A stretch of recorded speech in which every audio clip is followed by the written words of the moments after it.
So I think the most important thing for kind of everybody to understand is how much data we create every time we open our computers. Sip, Create, Repeat. A podcast providing marketing strategies you can consume over a cup of coffee. Hello, hello. Welcome back to the Sip, Create, Repeat podcast. We are so excited to have you tuning in today. We have some marketing news, some agency news, and just a good time of lots of information to share with you. So our big topic for today, 3 ways to use data to maximize social media post engagement. All the rage, all the time, right? If you're living on Instagram, Facebook, elsewhere. But before we dive in, I want Pat to share a little bit of that agency news that I am so excited about. Yeah, so we're super excited to introduce a new team member, Julia. She's with us today. She's going to be our junior marketing specialist, and she'll be jumping in here and there on these Sip, Create, Repeat episodes to help out. So you'll see more than just myself, Chris, and Alicia, which is what it's been for a while here. So Julia, why don't you just kind of let everyone know like who you are, where you're from, and a little bit about yourself. Absolutely. I'm so excited to be here. So I'm Julia. I graduated this past May from Elon University, small little college in North Carolina. Not many people know where it is, but Elon University, where I graduated with a Bachelor of Arts in Media Analytics and a minor in Information Science. So very data-oriented person. I was born and raised here in Rocky River, Ohio. I live right down the street from our office, so very convenient. And this is my first marketing job, so I'm super excited, super happy that these guys took me in. Yeah, we threw her right into the deep end, getting her on the podcast, and said, you have this like media analytics background. We're gonna go ahead and we're gonna talk about using data. So I feel like it's gonna be a really good thing. Yeah, right. You better ace it. So today we want to introduce a new segment to our podcast. It's gonna be marketing news, and today specifically marketing news for May 20th. It's the day that we are recording this, May 20th, 2021. We want to be able to give people some kind of information that maybe they have been hearing in other ways or haven't heard, and they can turn to us as a resource for marketing news, especially if you're one of the DIY marketers, you're someone that's running your own marketing for your own company. These things may become really important to you. So here's some news for today. According to the group, the No IDFA, No Problem, 16.8 to 36.5% of users who installed new apps chose to actually share the data by clicking allow. So for, maybe you don't know, but Apple rolled out iOS 14.5, and now they have this little pop-up anytime you open up an app for the first time after the update that says, do you want to allow advertisers to track some information, or do you want to deny that? Unfortunately, they put allow on the bottom, which is typically, if you think about a user experience, it's typically where the cancel button is or the deny button is. So I definitely think Apple was really trying to push people to click, basically deny tracking. So according to preliminary data, CPMs on iOS 14.5 have decreased a little bit, nothing dramatic, like 8% max is what they're seeing. And really what that means is there's a temporary opportunity to get cheaper iOS visitors. But really, I don't think that's going to last long as people get more and more confident in being able to kind of get in front of these IDFA-less, people that denied tracking. Then I think the CPMs will balance right back out in your Facebook ads. And I don't think we're going to see too much of a discrepancy going forward. In other news, Google wants to turn Google Chrome into an abandoned cart recovery tool, which is kind of crazy. So for forever, really, in the e-com world, we've had email be your abandoned cart tool, and then maybe some retargeted ads, like those really creepy ads that say, hey, it looks like you forgot something, or like, we saw you looking, stuff like that. So now when you go and you open a new tab in Chrome, whenever they decide to roll out this update, when you open a new tab in Chrome on your desktop, you're actually going to be able to see a list of shopping carts that you haven't completed. So If you're an e-commerce store, that's pretty exciting. If you're someone who likes to fill up abandoned carts and leave them for dead, it may be a little terrifying for your credit cards because all of a sudden you might just be like, oh yeah, I did want that. Click, check. So that is some of the news that I have. Alicia, what else do we see going on in marketing right now? Oh, death to my bank account and credit cards, my friends. If these online shopping trends continue, your girl's in trouble. So, speaking of, we're looking, according to Group M, 20% of all retail sales will most likely occur online this year in 2021.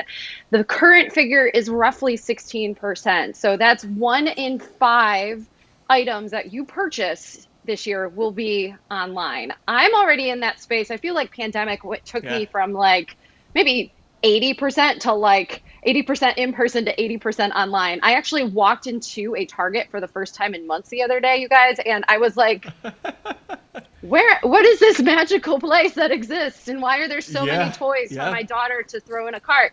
But it's been, my life has been changed and upended, right? So I'm actually shocked that we're only currently at 16%. I personally feel a lot of, just because of time, convenience, pandemic, a lot of my shopping has shifted online. So I personally think even 20% is still going to be a low end estimate. But for sure, I think one thing to remember too, so for those of you that are listening to this that have a retail shop that maybe were slow to get online, or maybe you viewed the 2020 pandemic of like being super locked down and I have to be online, they may have viewed that as temporary. And it's important to realize that from a consumer standpoint, it's not going to be temporary. And you have to have that kind of multi-channel approach, right? Like there is one 24/7 salesperson on your staff, and it's your website. That's it. So quit trying to be that 24/7 salesperson, but also, make sure that your website is up and can let people check out. I think it's really important. I think this trend isn't going anywhere. It's only going to go up as time goes on. Absolutely. And I think, that's going to take us into kind of our main segment here. And it's the 3 ways to use data to maximize social media post engagement, right? We're always trying to get more engagement, drive more likes, comments, shares, whatever it might be.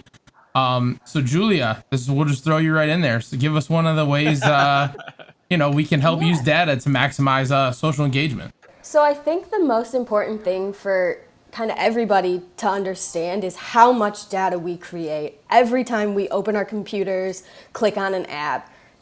I hate to tell you this, but you're being tracked, and that's okay. Like Chris was talking about with the allow button, like anytime you click on a terms and conditions thing, you're giving people access to some of this data.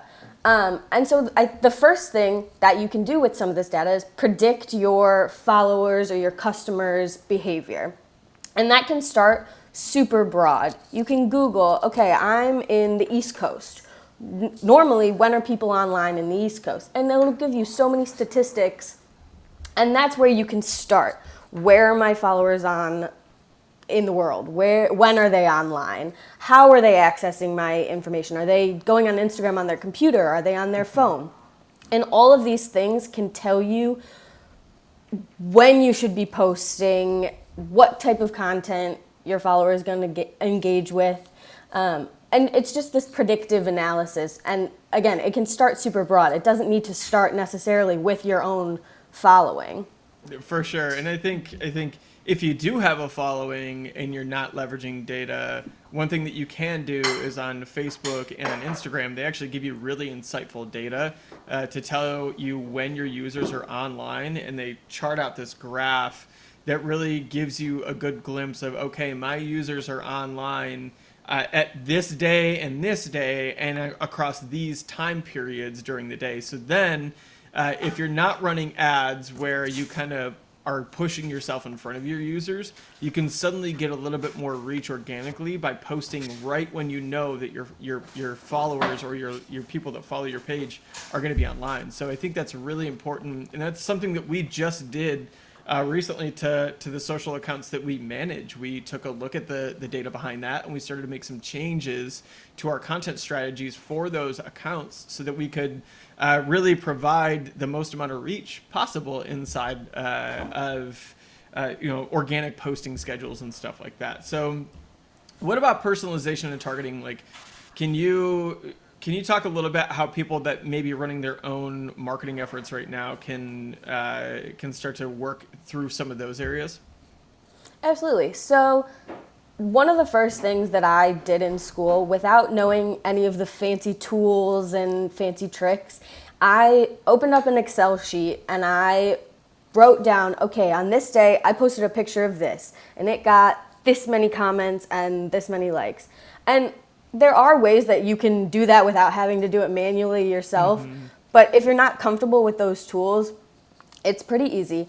And from there, you can take a look and see different trends. Okay, if I post a picture of a blank screen with just some text, Right. how many likes is this getting? Versus, Yeah. okay, I'm posting a picture of a promo that we're running.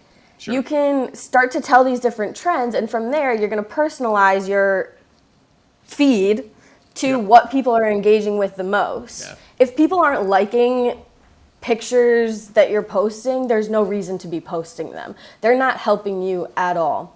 Yes. And I think from there, it's also important to recognize reach versus engagement. Just because you have 10,000 followers doesn't mean you're going to get 10,000 likes. So pick a target number of likes and engagement that you want to get based on your followers. And if you're not reaching that, it's time to change your content strategy.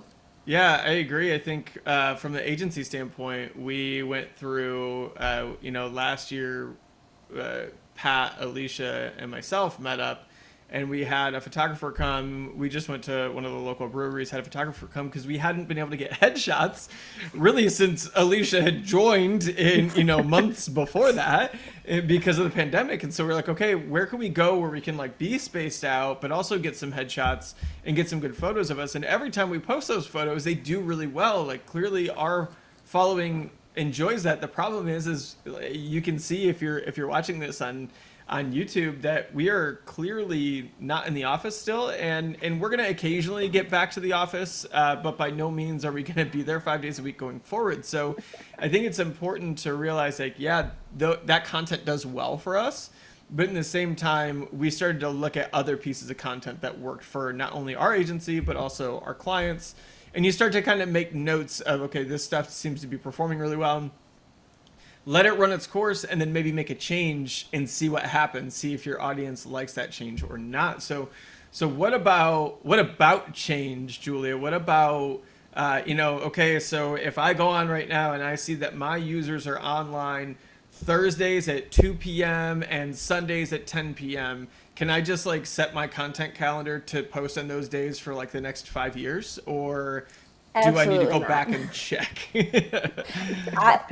Data is always changing because there are always going to be external factors that cause those changes. Just because, like you're saying, somebody is posting every day for 5 years, the same day, the same time, your customers are going to get bored and they're going to start switching their stuff up. That means you've got to start switching it up with them. And like I said, external factors, it's a rainy day, or we've been in a pandemic. People are online so much differently because we're in a pandemic than they were a couple months ago, a year ago, because they have more time. Yeah. So don't get comfortable. Adapt to the change and be flexible, because if you get stuck, your customers are going to get bored. Your followers are going to get bored. Can you see why the guys hired her, you guys? Can you see that? She's coming out. Can we get claps? Blazing. Yeah. Claps and snaps for Julia. So one of those things about data changing, and Julia mentioned it with the pandemic. So we run a lot of email marketing for our clients and a lot of e-commerce stores. So before the pandemic, it was almost a guaranteed win that between 6 and 7:30 a.m. you could send out emails and you can get good engagement on it because people literally crack their eyes and look at their phones, right? And that's why you always see this big, barrage of emails first thing in the morning, because everybody knows that everyone checks their phone then. And then the old trend used to be right around 3 o'clock when everyone was getting pretty bored at work. You could send out another small batch, or late in the evening, like 9 or 10 o'clock. The pandemic threw a wrench in all of that data because people were just constantly on their phones. I think screen time, at least for me, went through the roof. I'm very happy that summer's here, so I can step away from my phone sometimes and away from my computer. But I think, there are shifts like that. So if you're a business that deals really heavily locally, then yes, shifts like weather and like today it's an amazing blue skies day, so of course like that's going to be great. But if it was cloudy and rainy or snowy, which we live in, Cleveland area, that could happen tomorrow. So, like all of those things are going to change. And so understand your target audience and how to really reach them. And I think understanding the data and reading that data is a really good way to be able to maximize that reach. So I also think, kind of just adding on to that, it's important to note that just because you see a change one day doesn't mean you need to change your entire strategy. A lot of people will be like, oh my gosh, on March 13th, this happened. There was a huge spike. It's important to go and look at, okay, what happened on March 13th? Mm-hmm. Was there a promo that I was running? Was there a big worldwide event that caused people to be online so more people saw my stuff? Mm-hmm. Always look at those like external things like you're talking about, the weather. It sounds silly, but they all have an effect. Yeah, for sure. I think understanding that you can't make data-driven decisions on a super small window of data, like a day, or even 3 or 4 days, right? Like, what would you suggest? If someone's managing social media accounts for a business that they own, what would you suggest, like that time period when it's probably safe to make a change in their content schedule based on data? Is it a month? Is it a week? 2 weeks? I would say a month minimum. Sure. I think anything before that, you're not going to have enough content to look at enough data. Yeah.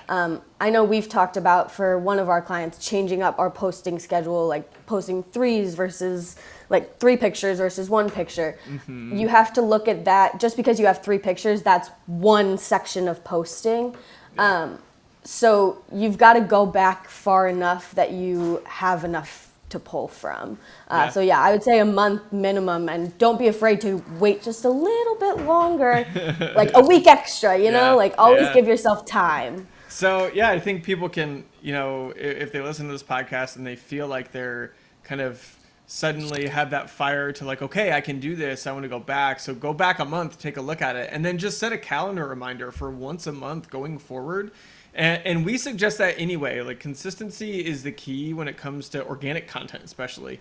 But carve out. Maybe you are a really busy business owner and you're managing your own stuff, and it's really hard. We understand it, to create content when you're busy. And then what happens is you're not busy, so then you create a bunch of content. It's this kind of awful, tug of war that happens all the time.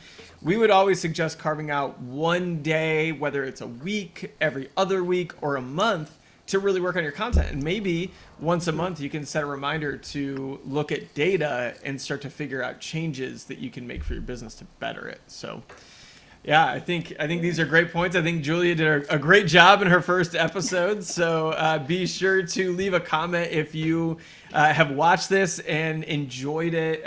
Also, be sure to subscribe to the podcast on your favorite podcast platform and follow us on social media at heyitshandshake. We loved having you. Thank you so much for listening to this episode, and we will see you guys soon.